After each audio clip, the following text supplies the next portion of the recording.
I've certainly noticed it, Tim, and it's something that's happening nationwide, and some local restaurants are making changes to really adjust on the fly. So News Channel 3's Joseph Payton stopped by a restaurant in Ironton this afternoon where the general manager says it's been a frustrating situation.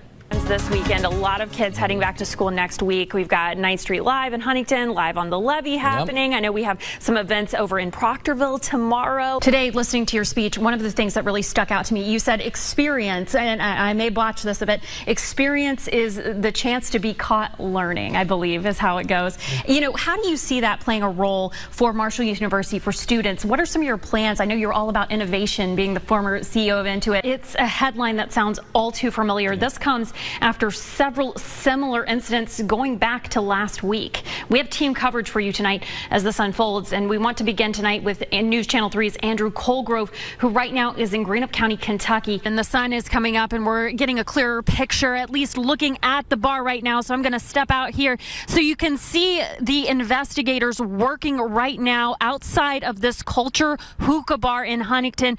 4th Avenue is shut down right now between 11th and 12th Street, and it's been a flurry of activity this morning. The pandemic has always had a political side, but we're seeing more of it play out in courtrooms now. Here are the top 5 things the CDC says you need to know right now about the latest spike in cases.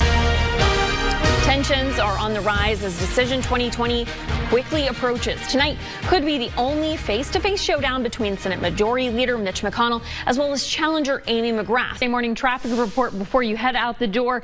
Here's a look over the Charleston area. Certainly less of that fiery haze than what we saw yesterday morning, but still some of it here lingering over I-77. Let's move to the McCorkle Avenue traffic camera though along I-64 where drivers are dealing with that haze still. The city is preparing for an announcement in the Breonna Taylor case, and as David Mattingly explains, strong reactions are now expected. I see so many people moving out of this apartment, gathered around in the parking lot here. I just went over and started talking to them, and I actually ran into Joseph Rutledge. He's here with me now, and the apartment that was on fire was actually his. So Joseph, thank you so much for joining me this morning. Tell me exactly what happened. So many options. So you guys come on with me, come inside, check out everything that Hatchers has to offer here. I'm wondering, I've never ridden at all. Do you think I can do okay? Yeah, probably. Well, will you give me a lesson? Yeah. Well, Blaze, I'm excited. Okay, we're gonna go for a ride now.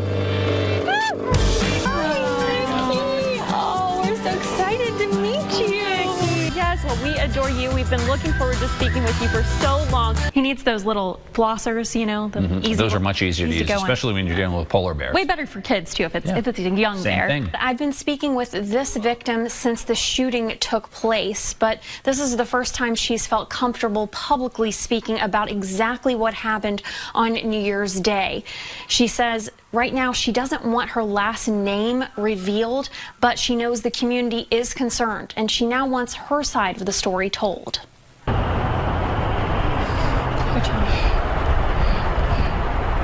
And that's when I guess I had got shot in my upper abdomen. These are tears of memories that are hard to remember and hard to forget for 18-year-old Ariana, who was at the Culture Hookah Bar ringing in the new year, 2020, on Wednesday when gunshots rang out, hitting Ariana in the stomach, other bullets also striking 2 of her friends. I was laying on the ground with my friend, and she was asking me if I was okay and stuff, and I didn't know if I was. I thought I was dying at that time. Ariana says between 1 and 1:30, a fight broke out.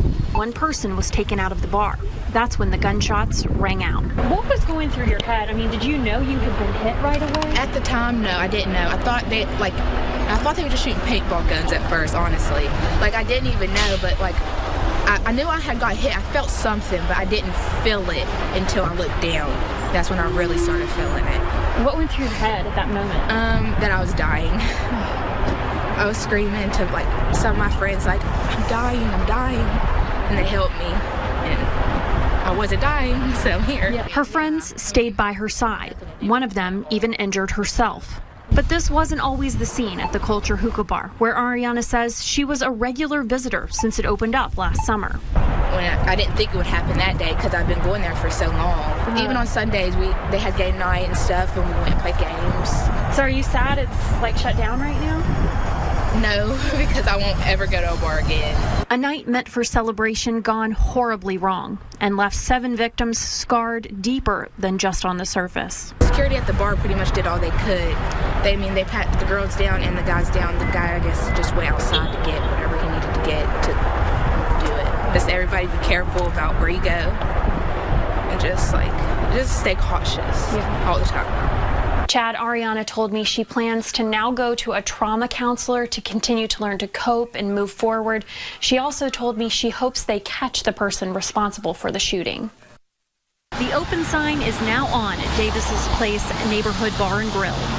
We're going into a new year. We're trying to get rid of all the craziness of 2020, but here we are, 2021, kind of taking 2 steps back. Gifford Purdue Jr., the owner, says he was shocked by what went down 15 minutes into the new year. Talk about what happened last night from your experience. That's the thing. Nobody knows. I mean, everybody inside here was having a great time, and then all of a sudden, we were at the front door and we saw lights out front, and we went out there to see. We thought this was possibly a wreck. There's a lot of wrecks towards the intersection.